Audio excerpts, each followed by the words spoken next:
조합제 TV 시청자 여러분 안녕하십니까? 2022년 5월 25일입니다. 이제 D-2입니다.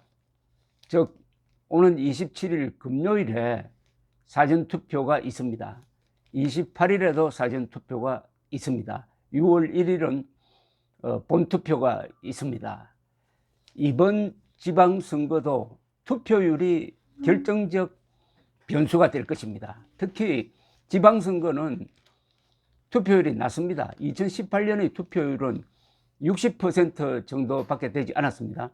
그러니까 지난 대선보다 한 7%포인트 정도 낮았다는 이야기죠. 투표율이 이렇게 낮으면은 현직에 있는 사람들이 유리합니다. 왜냐하면은 조직 동원이 가능하기 때문입니다. 그럼 투표율을 어떻게 높일 것이냐? 자유진영에서 그것은 사전투표에 많이 참여해야 합니다. 사전투표는 편합니다. 어디를 가서도 찍을 수가 있습니다. 그러나 당일 투표할 경우에는 반드시 주민등록지가 투표장이 되는 거죠. 주민등록지에서 투표해야 합니다.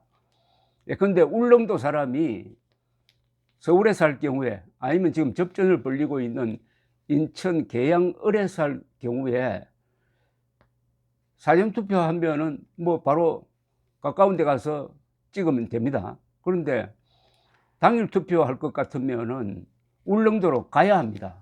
울릉도로 가려면은 왕복 시간이 한 10시간 걸리고 배 시간에 맞추려면 아마 2박 3일 잡아야 될 겁니다. 왜 그렇게 불편을 끼치려고 합니까? 지금 사전투표하지 말자는 운동을 또 벌이고 있는 자들이 있습니다. 이 사람들에게는 자자를 붙여야 됩니다. 그 선두에 서 있는 사람이 황교안이라는 사람입니다. 전 국무총리, 전 미래통합당 대표, 전 대통령 권한대행, 이 우파로 분류할 수가 없습니다. 우파는 거짓말하면 안 됩니다. 거짓말하는 우파는 우파가 아닙니다. 가짜입니다. 사전투표에 부정이 없었는데도 사전투표에 부정이 있었다고 주장을 하면서 사전투표하지 말자고 하는 것은 허위사실을 유포를 해가지고 자유로운 선거를 방해하는 선거자유방해죄에 해당합니다. 그리고 선관위에 의해서 고발되어 있는 상태입니다. 이거 좀 부끄러운 이야기 아닙니까? 법무장관, 국무총리, 대통령 권한대행을 지낸 사람이 다른 죄도 아니고 선거자유방해죄로 고발되어 있는데 이 사람이 아직도 계속 신문에 사전투표하지 말고 당일 투표하자고 이렇게 거짓 선동을 하고 있고 여기에 넘어가는 사람들이 너무나 많습니다. 이번에도 결정적 역할을 할지 모릅니다. 결정적으로 나쁜 영향을 끼칠지 모른다는 뜻입니다. 계양을에서는 이재명 그리고 윤형선 두 사람이 아주 피말리는 접전을 벌이고 있습니다. 여기서 만약 사전투표 반대 운동이 먹힌다면 이재명을 돕게 될 것입니다. 이 사전투표 반대는 민주당을 돕습니다. 그럼 민주당을 돕는다는 이야기 안 하죠. 사전투표 반대는 민주당을 돕고 이재명을 돕는다. 이렇게 보시면 확실합니다. 하도 답답해서인지 이 자유민주당 고영주 변호사가 대표로 있는 자유민주당이 오늘 조선일보 사설면 아래에 광고를 냈습니다. 아주 간곡한 이야기입니다. 이걸 듣고도 사전투표 반대론에 넘어간다고 하면 그건 국민 자격이 없습니다. 속는 국민은 국민이 아닙니다. 그건 뭐 백성 수준이죠. 5월 27일, 28일 사전투표 꼭 해주세요. 상주가 간곡히 당부하고 있으니 곡쟁이는 참아 주십시오. 이런 광고입니다.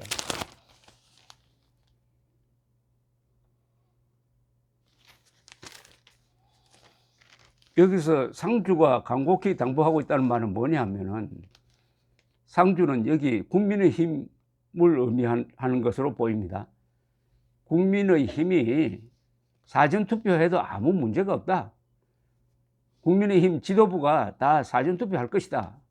이렇게 당부를 하고 있는데 상주도 아닌 사람이 외부 사람이 와가지고 그 곡쟁이라고 있지 않습니까? 상가에서 울어주는 사람. 곡쟁이가 계속 통곡을 한다 이겁니다. 그러니까 제발 참아달라는 겁니다. 여기 곡쟁이는 황교안류의 사전투표 반대론자들, 말하자면 음모론자들을 말합니다. 상주가 간곡히 당부하고 있으니 곡쟁이는 참아 주십시오. 오죽하면 이렇게 남의당 걱정을 하겠습니까? 자유민주당이. 지방선거 사전투표 이틀 전입니다. 손쉬운 사전투표를 못해 투표율이 떨어지면은 현재의 완전 기울어진 지방 권력에 의해 새 정부 정책 실현이 난관에 부딪힙니다. 투표하기가 까다로운 6월 1일 당일 투표만 하라는 주장은 특정 정당만 돕는 일입니다. 이 특정 정당은 민주당입니다. 그러니까 황교안이 민주당을 돕고 있다는 이야기입니다. 음모론자들이 민주당을 돕고 있다는 이야기입니다. 기존에 장악된 지방 조직력이 투표율에 과다 반영되어 일방으로 기울어진 결과가 재현될 수 있습니다. 5월 27일 금요일, 5월 28일 토요일 이틀간의 사전투표에서만 전국 어디서나 투표할 수 있고 6월 1일 선거일에는 단 하루 주민등록지에만 가능하여 투표 못하기 십상입니다. 지난 3월 9일 대선에서 야당 후보가 넉넉히 이기는 여론조사가 나왔음에도 0.7%포인트 간발의 차이였던 것은 사전투표하지 말라는 무책임한 주장이 주요 요인이었습니다. 황교안 때문에 다 이긴 선거 질 뻔했다 이건 아닙니까? 이래도 속아 넘어가겠습니까? 새 정부 출범으로 미래를 기대하는 젊은이들과 국민 여러분, 지금 전국 곳곳에서 아슬아슬한 격전이 벌어지고 있습니다. 가능한 사전투표부터 하셔서 새 미래를 꼭 엽시다. 코로나 확진자들도 이번에는 바로 투표를 할 수 있습니다. 시간대만 지정되어 있습니다.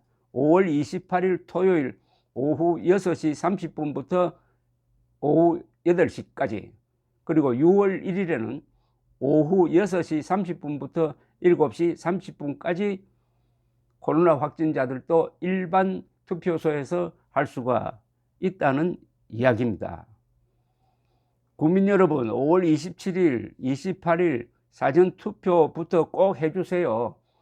3월 9일 대선 때 가슴을 쓸어내린 상주가 다시 간곡히 당부하고 있습니다. 곡쟁이는 제발 참아주세요.